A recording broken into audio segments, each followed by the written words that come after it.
Rosa Méziane, la retraite à 65 ans. Rosa Méziane qui vous écoute sagement depuis tout à l'heure, on va l'écouter aussi. La retraite à 65 ans, pour ou contre? Alors, c'est très binaire comme question, pour ou contre. Non, ce qui est un peu affligeant, en fait, c'est d'avoir ce genre de mesures qui soient teasées comme ça dans les médias. Alors, moi, je peux entendre que M. Emmanuel Macron ne souhaite pas débattre, mais c'est bien de vouloir parler de la vie des Français et notamment de la retraite.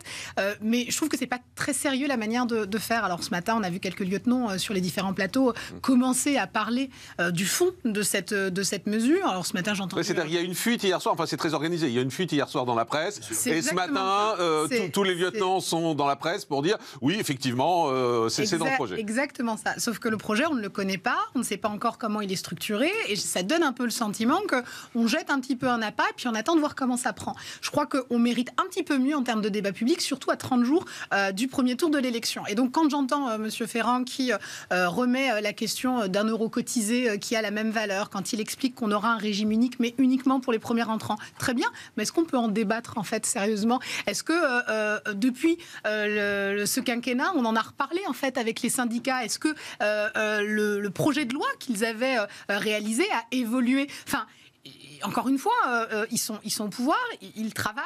Quel est le fruit de ce travail? Alors moi j'ai le sentiment, alors je me trompe peut-être, mais moi j'ai le sentiment qu'Emmanuel Macron là, est en train de dire vous le savez, dans mon projet, il y a la retraite à 65 ans, si vous votez pour moi, ça veut dire que vous validez, et donc ça passera. Moi je le lis comme ça. Et donc ça suffit en fait? Donc en fait aujourd'hui... Je pense que oui, à ses yeux oui en tout cas. Donc aujourd'hui on n'est pas dans le fond, on est juste dans le slogan.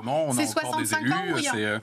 Donc c'est le 65 ans comment? Pour qui? À partir de quand? Et puis je vais même aller plus loin, parce qu'on parle quand même de la vie des gens. On n'est pas uniquement sur du chiffre. 65 ans, ça veut dire que c'est monsieur et madame tout le monde. C'est pour ça qu'on en parle et qu'on en parle dès l'ouverture de l'émission, parce que c'est le quotidien des gens. Mais au-delà de ce chiffre-là symbolique des 65 ans, en réalité derrière, c'est qu'il faut plus d'heures travaillées pour pouvoir financer nos retraites. Alors pourquoi on retarde continuellement l'âge? Est-ce que c'est pas la question des 35 heures à réfléchir? Bon, apparemment ça ne débat pas, mais est-ce que, vous parliez des chiffres du chômage, très bien, mais est-ce qu'on arrivera à trouver du travail pour les gens jusqu'à 65 ans? Est-ce qu'on est capable de reformater en fait, les entreprises françaises qui sont en train de tout le temps, à partir de 45 ans dorénavant, notamment pour les cadres, à dire au revoir? Et donc, moi, je veux pas d'un monde où les cadres se recyclent uniquement en micro-entrepreneurs, en tant que conseillers, parce qu'on n'est plus capable de leur offrir un emploi. Donc, il y a des vraies questions derrière cette réforme des retraites.